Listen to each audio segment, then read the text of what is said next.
Bulletin की शुरुआत करेंगे चुनावी दंगल की खबरों के साथ।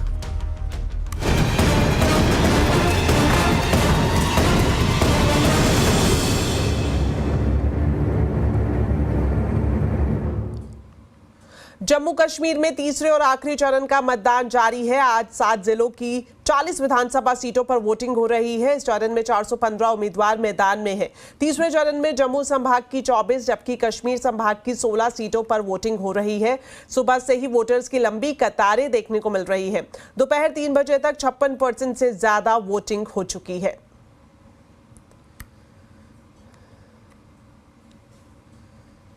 प्रधानमंत्री नरेंद्र मोदी ने हरियाणा के पलवल में आज रैली की। प्रधानमंत्री मोदी ने जनसभा को संबोधित किया।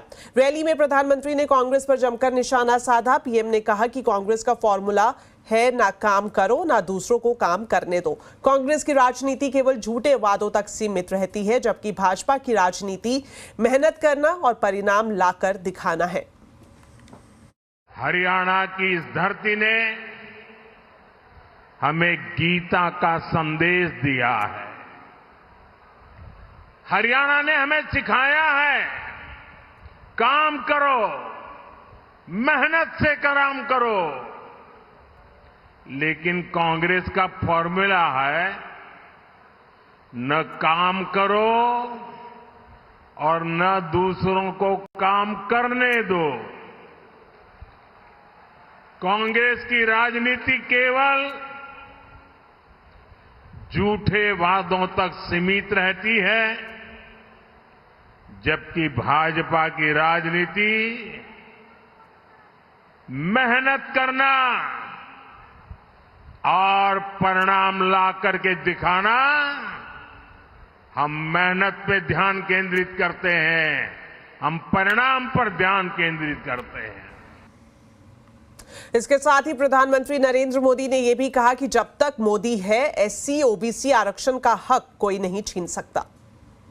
कांग्रेस ने आरक्षण खत्म करने का प्लान बना लिया है और उनके लिए हरियाणा इसका टेस्ट स्टेट होने वाला है। लेकिन साथियों, जब तक बीजेपी है, जब तक मोदी है,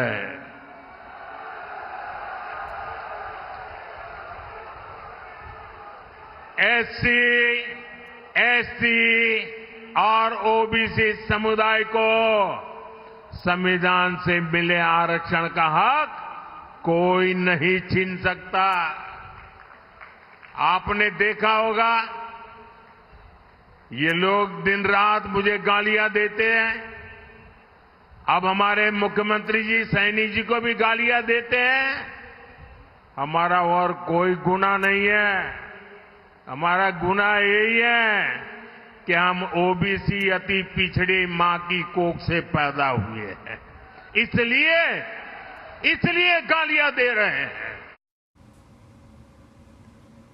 तो हरियाणा के चुनावी माहौल में छात्रों की क्या है मुद्दे और मांग, किस पार्टी से है नाराजगी और किसने किया है काम। हमारे संवाददाता आलोक प्रियदर्शी ने हरियाणा के एजुकेशन हब कहे जाने वाले रोहतक में महर्षि दयानंद यूनिवर्सिटी के छात्रों से बातचीत की। देखिए। रोहतक हरियाणा का एक बड़ा शैक्षणिक केंद्र यानी एजुकेशनल हब है। यहाँ पर Indian Institute of management, medical college और कई सारी यूनिवर्सिटीज भी हैं। इस वक्त हम मौजूद हैं रोहतक के महर्षि दयानंद यूनिवर्सिटी में और हमारे साथ मौजूद है इसी यूनिवर्सिटी में पढ़ने वाले कुछ छात्र और प्रोफेसर, जिनसे जानेंगे उनके मुद्दे और उनकी राय हरियाणा विधानसभा चुनाव को लेकर। अनएम्प्लॉयमेंट एक बड़ा मुद्दा रहेगा इस पर चुनाव में। 2019 में जो इन्होंने इलेक्शन लड़ा था उसमें एक ही मुद्दा था कि इन्होंने ग्रुप डी में नौकरियां लगाई थी। अब की बार तो इन्होंने उनको भी हटाने का काम किया है। एक ग्रुप डी का एग्जाम करवाया है, उसमें भी इनका अब वो फेल हो गए हैं। उसमें हाईकोर्ट ने उसको दोबारा से एग्जाम लेने के लिए बोला है, उसमें भी ये फेल हो रहे हैं। अच्छा, शिक्षा में इन्होंने क्या किया, सेल्फ फाइनेंस कोर्सेज स्टार्ट कर गए हैं। जो रेगुलर कोर्स थे उनको खत्म कर रहे हैं, सेल्फ फाइनेंस लेके आ रहे हैं। सब यही इनका मुद्दा है क्या? परमानेंट भर्तियां नहीं कर रहे हैं। सरकार तो सर जाती रहती है। सरकार ये नहीं सोचती कि आज के टाइम में हर एक परिवार को व्यवस्था देना चाहिए। फ्री सुविधा होनी चाहिए, फ्री सुविधा और शिक्षा फ्री होनी चाहिए। सर इस पर ध्यान नहीं जा रहा ना भाई, सिलेंडर के चक्कर में सिलेंडर फ्री दे दिया, हम अनाज फ्री दे दिया, भाई फलाना फ्री दे दिया, बस फ्री कर दी। सर फ्री से कुछ नहीं चलेगा। एक नॉर्मल परिवार को, एक मीडियम फैमिली को सिर्फ शिक्षा और स्वास्थ्य फ्री दे दो, हमें किसी को जरूरत नहीं किसी चीज़ की। फ्री की चीज़ मिलने पर लोग अट्रैक्ट होते हैं जैसे उस तरफ जाते हैं, लेकिन ऐसा कुछ होता नहीं है रियल में। बाद में कुछ वो रिजल्ट निकल के नहीं आता है, वो सिर्फ वोट्स के लिए होता है एक टाइम के लिए। बीजेपी ने बेटी पढ़ाओ बेटी बचाओ जैसा किया, तो हरियाणा में इससे कुछ फ़र्क पड़ा आप लोगों को इस हुक्म से? थोड़ा बहुत पड़ा है, बट उतने ब्रॉड लेवल पे नहीं पड़ा है जितना पड़ना चाहिए। अभी भी लड़कियों को बाहर निकलने में डर लगता है और उनके सेफ्टी को लेके बहुत बड़ा इशू है। तो हरियाणा के रोहतक में विधानसभा चुनाव में राजनीतिक घमासान मचा हुआ है, क्योंकि यहां कांग्रेस और बीजेपी उम्मीदवारों के लिए दो पूर्व मुख्यमंत्रियों भूपेंद्र सिंह हुड्डा और मनोहर लाल खट्टर ने अपनी पूरी ताकत झोंक दी है। राजधानी दिल्ली से 70 किलोमीटर दूर हरियाणा के रोहतक में कैसा है चुनावी मूड माहौल, देखिए हमारे संवाददाता आलोक प्रियदर्शी की एक खास ग्राउंड रिपोर्ट।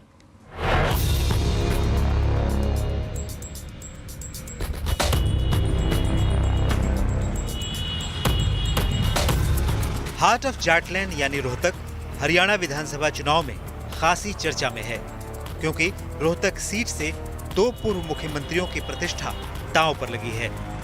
रोहतक से बीजेपी प्रत्याशी मनीष ग्रोवर को पूर्व मुख्यमंत्री मनोहर लाल खट्टर का करीबी माना जाता है। इसी तरह से कांग्रेस के प्रत्याशी और मौजूदा विधायक भारत भूषण बत्रा की गिनती 2 बार के मुख्यमंत्री भूपेंद्र सिंह हुड्डा के करीबियों में होती है।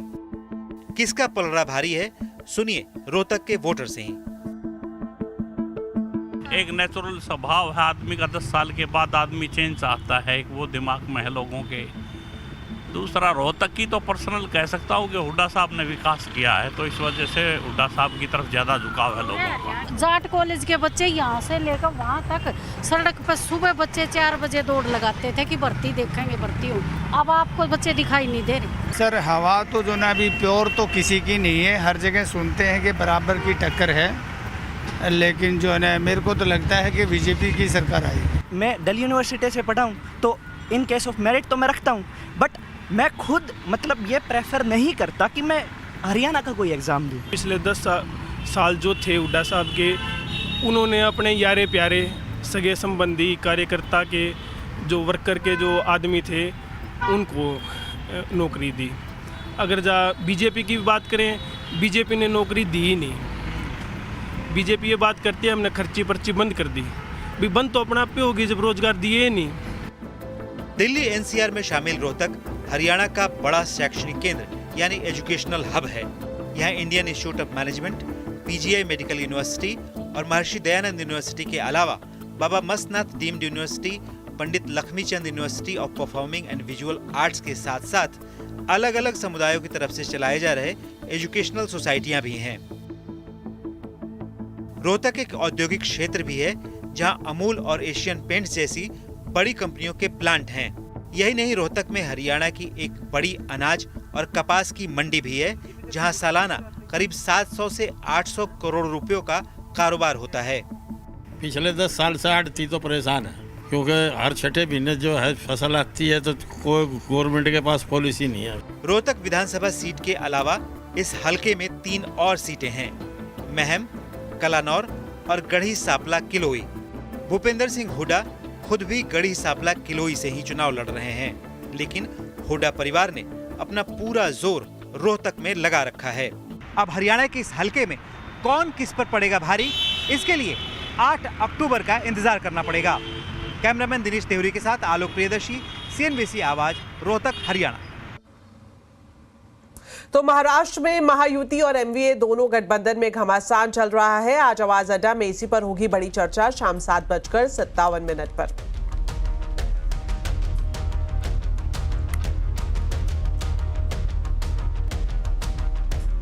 कर्नाटक के मुख्यमंत्री सिद्धारमैया के खिलाफ ईडी ने मनी लॉन्ड्रिंग का केस दर्ज किया है। Mysuru urban development authority land scam में लोकायुक्त के एफआईआर के आधार पर ईडी ने केस दर्ज किया है। लोकायुक्त के एफआईआर में सिद्धारमैया के साथ उनकी पत्नी बीएम पार्वती, साले मल्का अर्जुन स्वामी और जमीन के मूल मालिक देवाराजू को आरोपी बनाया गया है। ईडी ने भी अपने केस में इन सभी लोगों को आरोपी बनाया है। एफआईआर में आरोप है कि पार्वती को जो 14 प्लॉट दिए गए थे उनका मूल्य उस जमीन से काफी ज्यादा है जिसके बदले में प्लॉट दिए गए थे। इधर सिद्धारमैया की पत्नी पार्वती ने मुडा की तरफ से आवंटित 14 प्लॉट्स को वापस करने के लिए मुडा को पत्र भी लिखा है। सिद्धारमैया ने इन सभी आरोपों को निराधार बताया है। दिल्ली पुलिस ने एक्टिविस्ट और लद्दाख को लेकर मुखरता से अपनी मांग रखने वाले सोनम वांगचुक को दिल्ली बॉर्डर से हिरासत में ले लिया है। वो अपनी मांगों के साथ दिल्ली में शांति मार्च निकालना चाहते थे। इसके लिए वो लद्दाख से अपने समर्थकों के साथ पैदल यात्रा करके आए थे, लेकिन पुलिस ने उन्हें बॉर्डर पर ही रोक दिया। बताया जा रहा है कि सोनम वांगचुक राजघाट तक शांति मार्च करके जाना चाहते थे, लेकिन उन्हें सिंगू बॉर्डर से आगे नहीं बढ़ने दिया। सोनम वांगचुक लद्दाख को विशेष राज्य का दर्जा देने और छठी अनुसूची में शामिल करने की मांग कर रहे हैं। पुलिस के मुताबिक दिल्ली में बीएनएस की धारा 163 लागू की गई है, जिसके तहत 5 से ज्यादा लोगों के एक साथ जमा होने पर रोक है और ये 5 अक्टूबर तक प्रभावी रहेगा। पुलिस ने यह भी बताया कि उन्होंने वांगचुक और उनके समर्थकों को वापस लौटने के लिए कहा था, लेकिन वो नहीं माने। इसके बाद सभी को हिरासत में लिया गया। उधर सोनम वांगचुक को दिल्ली में हिरासत में लिए जाने के बाद लद्दाख में इसके विरोध में बंद का ऐलान किया गया है। लद्दाख में उनके समर्थकों ने सोनम वांगचुक को हिरासत में लिए जाने का विरोध किया है।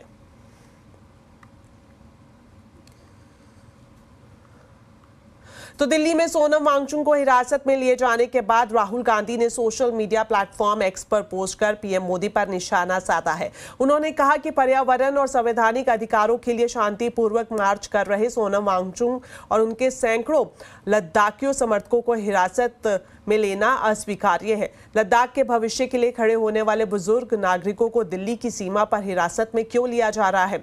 मोदी जी, किसानों की तरह ये चक्रव्यूह टूटेगा और आपका अहंकार भी टूटेगा। आपको लद्दाख की आवाज सुननी होगी।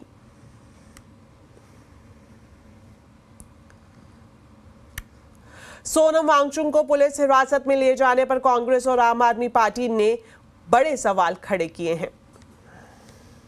वो आवाज़ राजधानी में ही आकर उठाएगा। उनके लिए आपने ताले लगा दिए, राजघाट पर ताले लगा देंगे आप? राजघाट तो लोगों की जगह है, वो तो एक तीर्थ स्थान है तमाम उन लोगों के लिए जो संविधान को अपना भगवान मानते हैं, ईश्वर मानते हैं। उनको आप राजघाट में नहीं जाने देंगे। ये पाप है, अपराध नहीं है, ये पाप है जो नरेंद्र मोदी की सरकार ने कल रात को किया। ये भारतीय जनता पार्टी की तानाशाही है। हम सोनम वांगचुक जी का पूरा समर्थन करते हैं। लद्दाख में एलजी राज खत्म होना चाहिए और उसी तरह दिल्ली में भी ये एलजी राज खत्म होना चाहिए। नेपाल में हुई भारी बारिश के बाद बिहार में बाढ़ ने कोहराम मचा दिया है। इस समय बिहार के करीब 16 जिले बाढ़ की चपेट में हैं। लाखों लोग पानी से प्रभावित हो चुके हैं। जानकारी के मुताबिक 56 साल बाद कोसी और 21 साल बाद गंडक नदी में इतना ज्यादा पानी आया है कि नदियों के जलस्तर ने नया रिकॉर्ड बना दिया है। बिहार में 16 जिलों के 55 प्रखंडों की लाखों आबादी बाढ़ में घिरी हुई है। खबर यह भी है कि बिहार के अलग अलग जिलों में से 8 लोग जिंदा अब तक इस बाढ़ में बह गए हैं। बिहार में गंडक, कोसी, बागमती, महानंदा समेत ज्यादातर नदियां उफान पर हैं और 24 घंटे में प्रदेश के अलग अलग जिलों में 7 तटबंध टूटे हैं। बिहार के सीएम नीतीश कुमार ने बिहार में बाढ़ के हालात का जायजा लिया।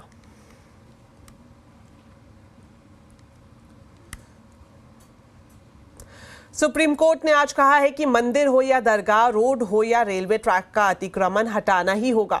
आरोपियों के खिलाफ बुलडोजर एक्शन पर सुनवाई करते हुए सुप्रीम कोर्ट ने यह बात कही। कोर्ट ने इस मामले पर फैसला सुरक्षित रख लिया है और फैसला आने तक बुलडोजर एक्शन पर लगी रोक को बरकरार रखा गया है। कोर्ट ने कहा है कि भारत एक सेक्युलर देश है, इसलिए बुलडोजर एक्शन को लेकर जो दिशा निर्देश जारी होंगे उसमें धर्म को परे रखा जाएगा। किसी भी तरह का धार्मिक निर्माण पब्लिक के लिए बाधा नहीं बन सकते। बीच सड़क पर चाहे गुरुद्वारा हो या मंदिर हो या दरगाह, उसे हटाना पड़ेगा।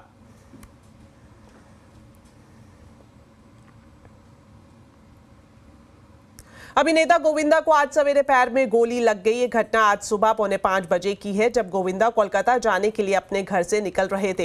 निकलने से पहले गोविंदा अपनी रिवॉल्वर अलमारी में रख रहे थे। उसी वक्त गन हाथ से छूटकर नीचे गिरी और मिसफायरिंग हो गई। हादसे के तुरंत बाद गोविंदा को अस्पताल में भर्ती कराया गया। डॉक्टरों ने ऑपरेशन के बाद गोली निकाल दी है और अब उनकी हालत पहले से बेहतर है। इसके बाद गोविंदा का एक ऑडियो भी सामने आया है, जिसमें उन्होंने घटना का जिक्र किया और अपने परिवार और फैंस को धन्यवाद किया। नमस्कार, प्रणाम। मैं हूं गोविंदा। आप सब लोगों के आशीर्वाद और माँ बाप का आशीर्वाद और गुरु की कृपा की वजह से वो गोली लगी थी, पर वो निकाल दी गई है। मैं धन्यवाद देता हूँ यहाँ के डॉक्टर का, आदरणीय डॉक्टर अग्रवाल जी का, और आप सब लोगों की प्रार्थनाएं जो है, आप लोग का धन्यवाद। प्रणाम। चलिए अब बात करते हैं बाजार की। बैंक निफ्टी एक्सपायरी पर बाजार दायरे में रहा। सेंसेक्स निफ्टी की फ्लैट क्लोजिंग हुई। सेंसेक्स 33 पॉइंट गिरकर 84,266 पर, तो निफ्टी 14 पॉइंट गिरकर 25,797 पर बंद हुआ। वहीं mid cap small cap shares में खरीदारी रही। मिड कैप 205 पॉइंट चढ़कर 60,358 पर बंद हुआ। आज के बाजार में आईटी मेटल इंडेक्स बढ़त पर बंद हुए, तो एनर्जी, तेल, गैस, पीएससी शेयरों पर दबाव रहा।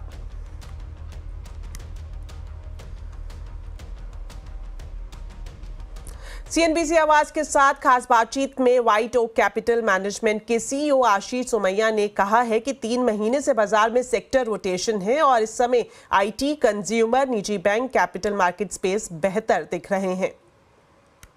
पिछले 3 महीने से तो क्लियरली सेक्टर रोटेशन देखने को मिल रहा है और प्रिफर्ड थीम्स अगर आप देखें, मार्केट हमेशा रिलेटिव वैल्यूएशन पे चलता है।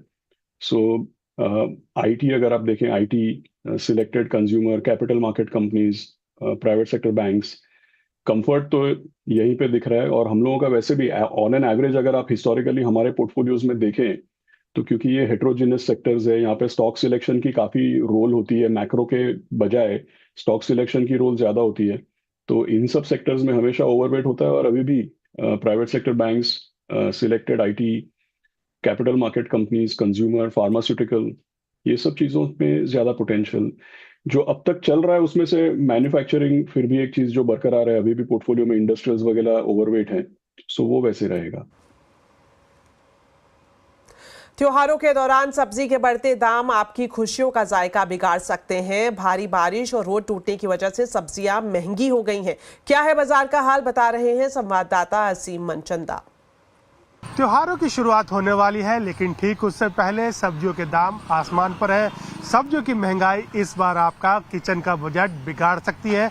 सब्जियों की कीमतों में 2 वजह से बढ़ोतरी देखने को मिल रही है। एक तो इस बार बारिश ज़्यादा हुई, जिसकी वजह से कुछ सब्जियां खराब हो गई, और दूसरा रोड टूटने की वजह से ट्रांसपोर्टेशन में काफ़ी दिक्कतें आ रही हैं। अगर मैं बात करूं प्याज की, तो प्याज इस वक्त 70 रुपये किलो दिल्ली में बिक रहा है। टमाटर ने एक बार फिर सेंचुरी लगा ली है। टमाटर इस वक्त दिल्ली में 100 रुपये किलो मिल रहा।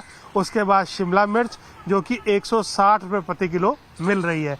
गोभी 160 रुपये किलो है। मूली आपको 100 रुपये किलो मिलेगी। इसके साथ साथ अगर मैं बाकी हरी सब्जियों की बात करूं, चाहे वो पालक हो, घिया हो या तोरी हो, ये आपको 80 रुपये किलो से कम नहीं मिलेंगे। तो जो जानकार मानते हैं कि आने वाले दिनों में सब्जियों के दाम बढ़े ही रह सकते हैं, क्योंकि अभी फिलहाल आवक बढ़ने की कोई भी अनुमान नहीं है। खासतौर पे की बारिशें फिलहाल तो रुक चुकी हैं, लेकिन जो उनका असर है वो काफ़ी ज़्यादा रहा था। तो अभी जो त्यौहार शुरू होने वाले हैं, उस दौरान ये बढ़ी हुई सब्जियां आपका जायका बिगाड़ सकती हैं। असीम मनचंदा, दिल्ली। चलिए वक्त हो गया एक छोटे से ब्रेक का। ब्रेक के बाद आपको दिखाएंगे नवरात्रि की तैयारी। आप देखते रहिए आवाज समाचार।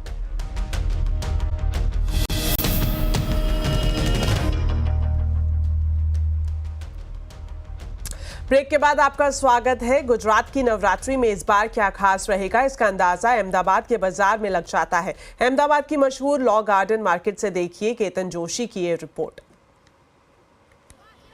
लॉ गार्डन मार्केट में नवरात्रि के 1 महीने पहले से पूरे गुजरात से लोग होलसेल और रिटेल की खरीदारी करने आते हैं। हाथों से बुनी हुई चनिया चोली, कुर्ता, गहने, पैरों की मोजड़ी, डांडिया, छाता और गरबा से जुड़े दर्जनों चीज़ें यहाँ किफ़ायती दामों में मिल जाती हैं। खास बात यह है कि ज़्यादातर चीज़ें हाथों से बनी हैं, इसलिए ज़्यादा कलरफुल दिखती हैं। यहाँ लोगों को अच्छे कलेक्शन मिल जाते हैं, वो भी किफ़ायती दाम में। मैं इधर चनिया चोली खरीदने आई हूँ। मैं चनिया चोली के कलेक्शन देख रही हूँ। स्टार्टिंग हो रही है, प्राइस 800 से लेकर 3000 तक है। फिर आप पर है क्या आप ले रहे हो, डिपेंड्स ऑन यू। बाकी कलेक्शन बहुत अच्छा मिल रहा है इधर। तुमने क्या खरीदा? मैंने 1500 का खरीदा है। अभी तो मेरे को वो पसंद आई है। हम यहाँ पे बेसिकली ऑर्नामेंट्स और चनिया चोली लेने आए थे और यहाँ का एक्सपीरियंस भी अलग है और यहाँ पे जो प्राइजेस हैं जितने भी बहुत अफोर्डेबल है। मोस्टली मैं ओरिजिनली यूपी से हूँ, कानपुर से। यहाँ पे 5 साल से रह रही हूँ और यहाँ पे वो नवरात्रि आने वाली है तो उसी के ओकेशन पे शॉपिंग करने आए थे हम लोग। पूरे गुजरात में कारीगरों की हाथ से बनी हुई चीजें यहाँ मिल जाती हैं। इस बार अच्छी खरीदारी से दुकानदार भी काफी खुश हैं। ये अपनी डिजाइन हाथी वाली चल रही है फुल साइज में। अभी वो सब 2500-3000 में बेचते हैं हम। वो सब रिस्पॉन्स अच्छा वो डिजाइन में है, ठीक है। और डिजाइन अब सब अच्छी मिलेगी हमारे पास। सब ट्रेडिशनल भी है, फैंसी भी है, सब डिजाइन अपने पास सारी मिल जाएगी। गरबा करने वाले खिलैया हर साल 3 से 5 हजार का खर्च ऐसी चीजें खरीदने में करते हैं। यहाँ पर हर साल इतनी भीड़ इसीलिए होती है क्योंकि जो दुकानदार सामान बेचता है वो काफी सस्ता होता है। उनका तो इसमें फायदा है ही, साथ ही साथ हजारों खिलैया नवरात्रि के पूर्व यहाँ पर आते हैं और अपनी मनचाही चीजें खरीद पाते हैं। केतन जोशी, अहमदाबाद। तो नवरात्रि में गरबा खेलते वक्त अगर आपने हाथों से बना ड्रेस पहना है तो आप दूसरों से काफी अलग दिखेंगे। एम्ब्रॉयडरी वर्क से बने गरबा के ड्रेस की डिमांड अब विदेश में भी काफी है। इस बार गरबा में आपको कौन से ड्रेस के नए डिजाइन देखने को मिलेंगे, बता रहे हैं हमारे संवाददाता केतन जोशी।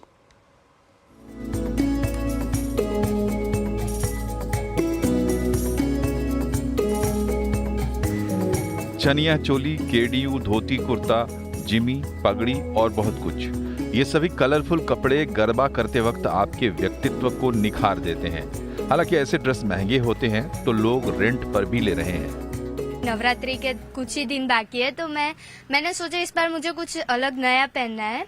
तो मैं पोई फैशन में देखने के लिए आई कि कैसा ट्रेंड अभी चल रहा है। तो अभी ना ये विंटेज कलेक्शन बहुत चल रहा है तो मुझे विंटेज कलेक्शन बहुत इनका फिनिशिंग भी बहुत अच्छा है और पहनने में भी बड़ा मजा आता है। तो इनकी डिजाइन्स भी यूनिक रहती है। हर नवरात्रि पे हर साल अलग अलग ट्रेंड्स आते हैं, कोई एक ट्रेंड फॉलो नहीं होता।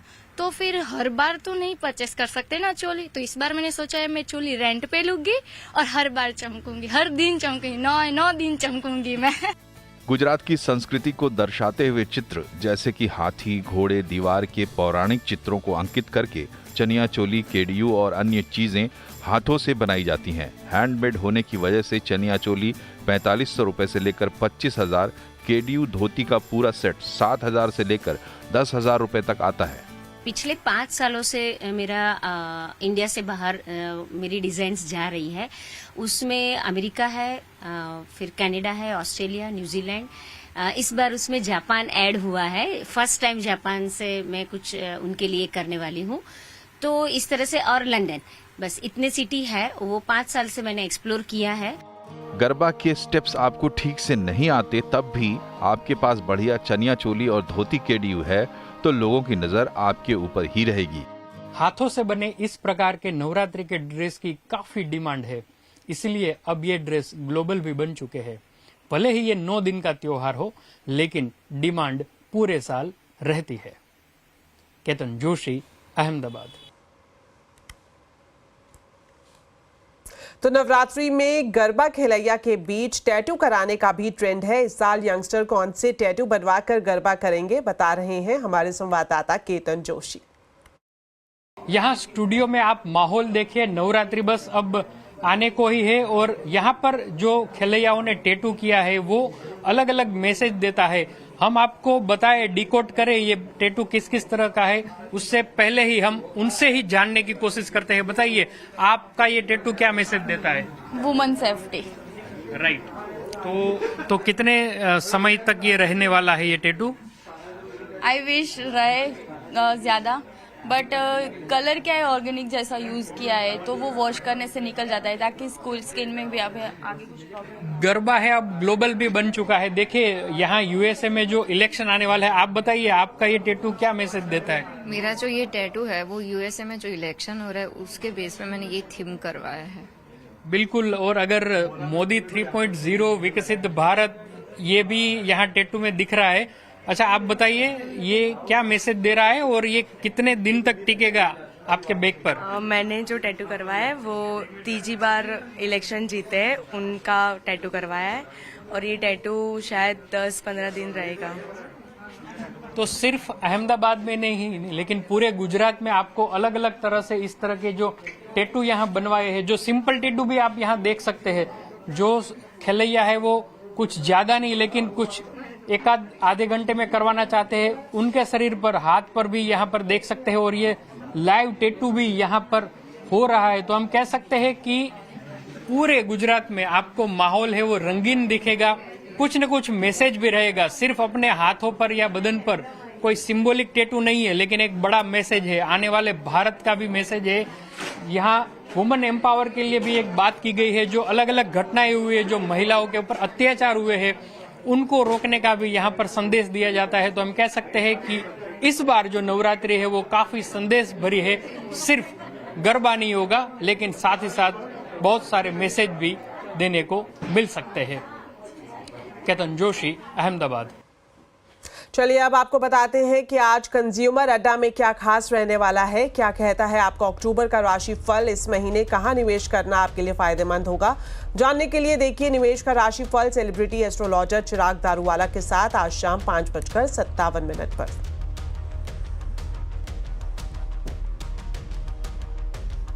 तो चलिए मेरे साथ इस बुलेटिन में इतना ही। आप खबरों पर अपडेट रहें, CNBC आवाज से जुड़े रहें हमारे सोशल मीडिया हैंडल्स के जरिए। नमस्कार।